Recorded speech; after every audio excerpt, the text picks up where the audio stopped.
तो नमस्कार, Indian GS centre में आपका स्वागत है। आज हम आपके सामने हाजिर हैं 12th क्लास की पॉलिटिकल साइंस की बुक नंबर 2। इसमें हम शुरू करने जा रहे हैं चैप्टर नंबर 1, जो कि जुड़ा हुआ है राष्ट्र निर्माण की चुनौतियों से। देखिए, इसमें हम सबसे पहले ये जानेंगे कि जो अपना देश है भारत, वो 14-15 अगस्त की रात को आज़ाद होता है। इस आज़ादी के दरमियान बहुत सारी चीज़ें घटित होती हैं। जैसे भारत आज़ाद तो ज़रूर होता है, मगर देश का विभाजन भी होता है। इस विभाजन के परिणाम स्वरूप कई चीज़ें अस्तित्व में आती हैं। जैसे चारों तरफ दंगे होते हैं, हिंसा होती है, मारामार होती है, एक देश से दूसरे देश की तरफ लोग ट्रांसफ़र करते हैं। लेकिन अब सवाल यही उठता है कि इस पूरी प्रोसेस में क्या क्या हुआ, कैसे कैसे हुआ और भारत का निर्माण कैसे हुआ। तो चैप्टर हमारा यही है, राष्ट्र निर्माण की चुनौतियाँ। इसमें जो हमारा सबसे पहला टॉपिक है शुरुआत का, वो है ट्रिस्ट विद डेस्टिनी। इसका मतलब ये हुआ, जब भारत 14-15 अगस्त की रात को आज़ाद होता है तो भारत के प्रथम प्रधानमंत्री पंडित जवाहरलाल नेहरू एक भाषण देते हैं संविधान सभा में, और वो भाषण बहुत ज़्यादा मशहूर होता है। और उसी भाषण को कहा जाता है ट्रिस्ट विद डेस्टिनी, यानी चिर प्रतीक्षित भेंट भाग्यवधू से। ठीक है, तो अब सवाल ये उठता है कि देश आज़ाद हो गया है, देश आज़ाद होने के बाद की स्थितियां क्या होंगी, भारत अपने आप का निर्माण कैसे करेगा। उसी प्रोसेस में हम जानते हैं कि जो 1947 का साल था, वो एक कैसा साल था। देखिए, 1947 का साल अपने आप में भारत की आज़ादी का साल था। साथ ही साथ भारत में 1947 का साल एक खतरनाक साल भी था। खतरनाक साल इसलिए था कि भारत आज़ाद हुआ, खुशी की बात थी, मगर भारत का विभाजन हुआ, त्रासदी थी। और ये त्रासदी इसलिए थी क्योंकि चारों तरफ दंगे हुए, विभाजन के परिणाम स्वरूप हिंसा हुई। बंगाल, दिल्ली और लखनऊ हिंसा के अखाड़े बन गए। चारों तरफ खून खराबा, मारपीट, लूटपाट थी। इसलिए सन 1947 का साल अपने आप में खतरनाक साल था, त्रासदीपूर्ण आज़ादी थी हमारी। अब हमारी आज़ादी हो गई है, यानी हमें आज़ादी मिल गई है, भारत आज़ाद हो चुका है। भारत अपने आप का डेवलपमेंट कैसे करेगा, इसके सामने कई प्रकार की चुनौतियां थी। तो वही हमें देखना है कि जब भारत आज़ाद हो चुका है तो उसके सामने चुनौती कौन कौन सी थी। देखिए, भारत के सामने कई प्रमुख चुनौती थी, लेकिन उन चुनौतियों में से 3 चुनौती सबसे बड़ी चुनौती थी। सबसे पहला था अखंड भारत का निर्माण करना, अखंड एवं एकजुट भारत का निर्माण करना, एकजुट भारत का निर्माण करना। दूसरा था लोकतंत्र की स्थापना करना, लोकतंत्र की स्थापना करना। और तीसरा था आर्थिक विकास, आर्थिक विकास। ये 3 समस्या थी भारत के सामने जब भारत आज़ाद हो चुका था। पहला था अखंड भारत का निर्माण। अखंड भारत का निर्माण इसलिए क्योंकि जब भारत आज़ाद हुआ, साथ ही उसका विभाजन भी हुआ, तो लेकिन अंग्रेजों ने एक नीति लाकर सामने रख दी कि जो देशी रियासतें होंगी वो चाहे तो पाकिस्तान में शामिल हो सकती हैं, चाहे भारत में शामिल हो सकती हैं, या फिर अपने आप का स्वतंत्र अस्तित्व बनाए रख सकती हैं।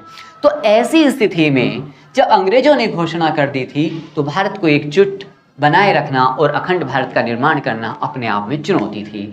दूसरी बात थी लोकतंत्र की स्थापना करना। अगर 1947 तक के विश्व इतिहास का रिकॉर्ड देखा जाए तो उसमें एक चीज सामने आती है कि लोकतंत्र उन्हीं देशों में सफल हो पाया था जिन देशों के अंदर या तो पूंजीवादी व्यवस्था थी या एजुकेशनल स्टैंडर्ड बहुत ज़्यादा हाई था।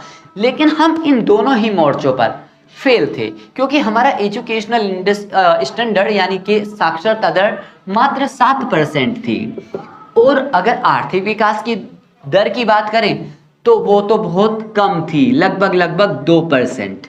तो इतनी कम स्थिति में लोकतंत्र की स्थापना करना अपने आप में चुनौती थी। तीसरी स्वतंत्र भारत के सामने जो चुनौती थी वो थी आर्थिक विकास। यानी भारत आज़ाद हुआ था और आज़ादी की जब लड़ाई हम लड़ रहे थे तो हम यही मानकर लड़ रहे थे कि भारत की सारी समस्याओं की जड़ अंग्रेज हैं, और जब अंग्रेज देश से चले जाएंगे तो हम अपना आर्थिक विकास कर लेंगे, हम खुशहाल रहेंगे। मगर आर्थिक विकास करना अपने आप में चुनौती था। चुनौती इसलिए था, जब हमें भारत मिला तो भारत एकदम खाली था, बेरोजगारी बहुत ज़्यादा थी, उद्योग धंधे चौपट थे, कृषि व्यवस्था का विकास हुआ नहीं था। तो परिणाम स्वरूप हमें इस क्षेत्र में बहुत ज़्यादा जद्दोजहद करने की ज़रूरत थी, जो अपने आप में एक चुनौती थी। अब बात करते हैं, हम आज़ाद हो चुके हैं, हमारे सामने जो चुनौतियां हैं हमें वो भी पता चल गई है, लेकिन इससे पहले हम वापस जाते हैं भारत विभाजन की तरफ कि भारत विभाजन क्या था। देखिए, जो भारत का विभाजन हुआ था, भारत के विभाजन का जो आधार था वो धार्मिक था। इसमें कहा गया था कि भारत का विभाजन धार्मिक आधार पर होगा और भारत के अंदर जो मुस्लिम बहुल इलाके होंगे वो पाकिस्तान को दे दिए जाएंगे और जो शेष इलाके बचेंगे वो भारत को दे दिए जाएंगे। मगर ये सब इतना आसान नहीं था जितना कहने में लग रहा है, क्योंकि विभाजन की अपने कारण थे। विभाजन के अपने कारण थे। सबसे पहला कारण ये था कि फूट डालो राज करो की नीति। फूट डालो राज करो की नीति के परिणाम स्वरूप भारत की एकता खतरनाक लेवल पर पहुंच गई। ऐसा इसलिए अंग्रेजों ने किया क्योंकि वो जानते थे कि 1857 की तरह से भारतीय उनके खिलाफ इकट्ठे ना हो जाएं, उस एकता को तोड़ना था। दूसरा, भारत पर लंबे समय तक शासन करने के लिए अंग्रेजों ने फूट डालो और राज करो की नीति अपनाई। इसका परिणाम ये हुआ कि भारत विभाजन की कगार तक पहुंच गया। भारत के विभाजन का जो दूसरा कारण था वो था सांप्रदायिकता। सांप्रदायिकता का मतलब ये हुआ कि भारत के अंदर हिंदू मुस्लिम जो एकता थी उसको धर्म के आधार पर तोड़ने की कोशिश की गई। इसको कुछ संवैधानिक तरीके से भी तोड़ा गया और कुछ नीतिगत तरीकों से भी अंग्रेजों के द्वारा तोड़ा गया। संवैधानिक तरीकों से कैसे? 1919 में एक एक्ट आता है जिसको मार्ले मिंटो एक्ट कहते हैं। इसके परिणाम स्वरूप भारत में पहली बार सांप्रदायिकता के आधार पर विभाजन के बीज बो दिए गए। नीतिगत आधार पर इसलिए कई बार अंग्रेजों ने कुछ नीति मुसलमानों के फेवर में बनाई तो कुछ नीति हिंदुओं के फेवर में बनाई, जिसके परिणाम स्वरूप दोनों के बीच खाई और ज्यादा गहरी होती चली गई। द्विराष्ट्र सिद्धांत भारत के विभाजन का तीसरा प्रमुख सिद्धांत था। द्विराष्ट्र सिद्धांत का मतलब होता है कि भारत कोई एक देश नहीं है, भारत दो देश है। भारत दो देश इसलिए कहा गया द्विराष्ट्र सिद्धांत के अंतर्गत क्योंकि भारत में दो कौम रहती हैं, एक तरफ हिंदू हैं, दूसरी तरफ मुसलमान। भारत में दो तरह की भाषाएं हैं, एक तरफ हिंदी है, दूसरी तरफ उर्दू। तीसरी तरफ द्विराष्ट्र सिद्धांत के अंतर्गत यहाँ पे हिंदू और मुस्लिम की संस्कृति, तौर तरीके और परंपराएं अलग अलग हैं, इसलिए भारत कोई एक देश नहीं हो सकता, दो राष्ट्र है।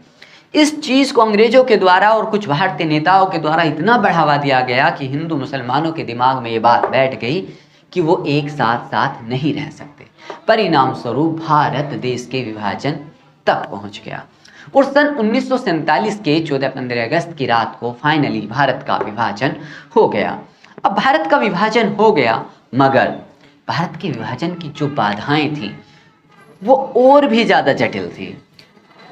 सबसे पहली बात तो ये थी कि भारत के विभाजन का जो आधार था धार्मिक बताया गया। जैसे कि मैंने पहले ही बताया कि जो मुस्लिम इलाके होंगे वो पाकिस्तान में चले जाएंगे और जो शेष इलाके होंगे वो भारत को मिल जाएंगे।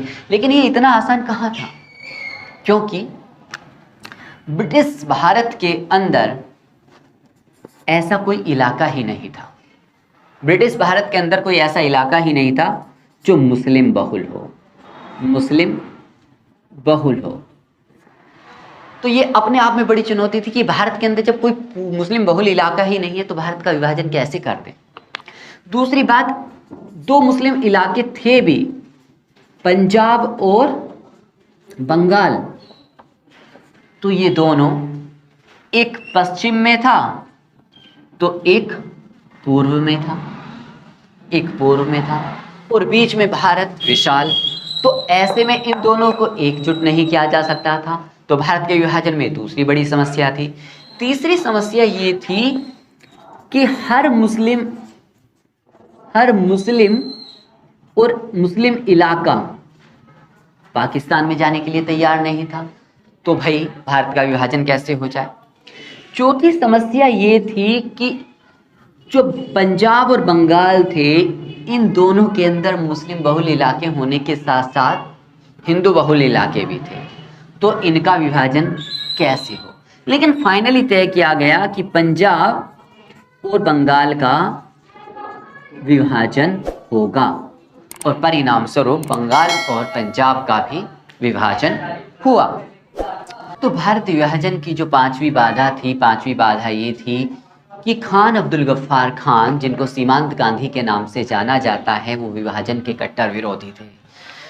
ठीक है, अब ये विभाजन का लगातार विरोध कर रहे थे, विभाजन की प्रक्रियाओं का लगातार विरोध कर रहे थे और कठिन विरोध कर रहे थे, जिसके परिणाम स्वरूप विभाजन में एक और बाधा आ गई। तो विभाजन भारत का आसान नहीं था, मगर फाइनली भारत का विभाजन 14-15 अगस्त की रात को, अगस्त 1947 की रात को कर दिया गया। और जब भारत का विभाजन हुआ तो भारत के विभाजन के कई दुष्परिणाम सामने आए। भारत विभाजन के कई परिणाम हुए। भारत विभाजन के जो परिणाम थे वो बहुत ज़्यादा खतरनाक थे। भारत विभाजन का जो पहला परिणाम था, पहला परिणाम ये था कि भारत का विभाजन धर्म के आधार पर हुआ था और भारत का विभाजन अपने आप में बहुत ज़्यादा खतरनाक था। खतरनाक ये इसलिए था क्योंकि दोनों तरफ के जो अल्पसंख्यक थे वो अपने ही घरों में विदेशी हो गए। ठीक है, धर्म के आधार पर विभाजन, पहला परिणाम धर्म के आधार पर विभाजन, लोग अपने ही घरों में विदेशी हो गए। दूसरा जो विभाजन का परिणाम निकलकर सामने आया वो ये था कि लखनऊ, कोलकाता और दिल्ली सांप्रदायिकता के अखाड़े बन गए, हिंसा के अखाड़े बन गए, दंगों के अखाड़े बन गए, चारों तरफ मारकाट मची, लाखों लोग मारे गए। तीसरा परिणाम भारत के विभाजन का ये हुआ कि सीमा पार करने वाले लोग अपने आप में बेठिकाना, बेघर हो गए और उनके लिए आज़ादी का मतलब सालों साल तक शरणार्थी जीवन जीना था, कोई जश्न की बात नहीं थी। चौथा जो विभाजन का परिणाम था, चौथा विभाजन का परिणाम ये था कि विभाजन सिर्फ जमीन का नहीं हुआ, संपत्ति का नहीं हुआ, परिसंपत्ति का नहीं हुआ, टेबल कुर्सी का नहीं हुआ, देनदारियों का नहीं हुआ, बल्कि विभाजन दिलों का भी हुआ, जिसमें लोगों के दिलों का बंटवारा इस कदर हुआ कि नफरत की स्थिति ने चारों तरफ हिंसा ही हिंसा फैला दी, चारों तरफ खून खराबा फैला दिया। परिणाम स्वरूप 80 लाख लोग बेघर हो गए और 10 लाख लोग मारे गए। ये विभाजन का परिणाम था। अब इस विभाजन के परिणाम स्वरूप एक और विभाजन होता है। जब भी कभी आपदा आती है या विभाजन होता है या देश के अंदर किसी प्रकार का खतरनाक माहौल होता है तो उसमें महिला और बच्चों को सबसे ज़्यादा कुर्बानी देनी पड़ती है। ऐसा ही विभाजन के परिणाम स्वरूप भी देखने को मिला। दोनों ही देशों में सीमा पार के दरमियान महिलाओं को ज़बरदस्ती मारा गया, लूटा गया, रेप किया गया, उनसे ज़बरदस्ती शादियां की गई और ये अपने आप में त्रासदीपूर्ण था। त्रासदीपूर्ण इसलिए था कि दुनिया के बहुत सारे देशों का विभाजन हुआ मगर किसी का भी विभाजन इस तरह नहीं हुआ कि 10 लाख लोग मारे जाएं, 80 लाख लोग बेघर हो जाएं, चारों तरफ खून खराबा हो, अपने ही देश में लोग विदेशी हो जाएं। लोगों को विभाजन के परिणाम स्वरूप शरणार्थी जीवन के तौर पर जीना पड़े। ठीक है, और जगह जगह हिंसा, दंगे, मौतें हों, धर्म के आधार पर विभाजन हो। ऐसा विभाजन दुनिया में कहीं नहीं हुआ, इसलिए भारत का विभाजन त्रासदीपूर्ण था। अब हम बात करेंगे कि भारत आज़ाद हो चुका है। अब हम बात करेंगे कि भारत आज़ाद हो चुका है और आज़ाद होने के बाद उसके सामने राष्ट्र निर्माण करना है और राष्ट्र निर्माण के सामने जो पहली चुनौती थी अखंड भारत का निर्माण करना, उसमें पहली समस्या थी देशी रियासतों का विलय। देशी रियासतों या रजवाड़ों का विलय। विलय का मतलब होता है शामिल करना। इसमें बात ये थी कि जो देशी रियासतें थी उनको शामिल करना अपने आप में इसलिए चुनौतीपूर्ण था कि जाते जाते अंग्रेज कह गए थे कि जो देशी रियासतें होंगी उनके सामने 3 विकल्प मौजूद होंगे। वो चाहें तो भारत में शामिल हो जाएं, वो चाहें तो पाकिस्तान में शामिल हो जाएं, और चाहें तो अपना अलग से स्वतंत्र अस्तित्व बनाए रखें। तो लाजमी था कि जब रजवाड़ों को अंग्रेजों के द्वारा ये गिफ्ट मिल गया तो भारत के सामने इनको अपने भूभाग में शामिल करना चुनौती हो गया। ठीक है। दूसरी बात ये थी कि इन्हें भारत में शामिल करना जो चुनौती थी वो ये थी कि जो देसी रियासतें थे ब्रिटिश भारत के अंदर, पहले हम ये जान लेते हैं कि देसी रियासतें होती क्या हैं। देशी रियासतें होती क्या हैं? देशी रियासतें होती क्या हैं? इसमें देखेंगे हम कि जो ब्रिटिश भारत था, ब्रिटिश भारत के अंदर 2 तरह के भारतीय भूभाग थे। एक तो ब्रिटिश नियंत्रण वाले, ब्रिटिश नियंत्रण वाले भारतीय प्रांत, ब्रिटिश नियंत्रण वाले भारतीय प्रांत, और दूसरा देशी रियासतें। देशी रियासतें। अब जो ब्रिटिश नियंत्रण वाले प्रांत थे वे प्रांत थे जिन पर पूरी तरह से ब्रिटेन का कंट्रोल था। देशी रियासत वे थी जिन पर भारतीय राजा महाराजाओं का कंट्रोल था, लेकिन वे घरेलू मामलों का ही शासन प्रशासन करते थे। विदेशी मामलों का प्रशासन ब्रिटिश सरकार देखती थी, क्योंकि देशी रियासतों ने भी अंग्रेजों की अधीनता स्वीकार की हुई थी। अब जो देशी रियासतें थी उनका भारत में विलय करना अपने आप में चुनौतीपूर्ण था, क्योंकि ये आज़ाद थे, इसलिए चाहे वो भारत में शामिल हो जाएं या पाकिस्तान में अपना स्वतंत्र अस्तित्व बनाए रखें। दूसरा, इस घोषणा के परिणाम स्वरूप सबसे पहले त्रावणकोर और इसके अगले ही दिन हैदराबाद ने अपने आप को आज़ाद बनाए रखने की घोषणा कर दी। तो देशी रियासतों को भारत में शामिल करना अपने आप में एक और चुनौती उत्पन्न कर गया। तीसरी जो चुनौती थी देशी रियासतों को भारत में विलय करने की, वो ये थी कि देशी रियासतों की संख्या बहुत ज़्यादा थी, और ये संख्या थी 365। इनको भारत में शामिल करना आसान नहीं था।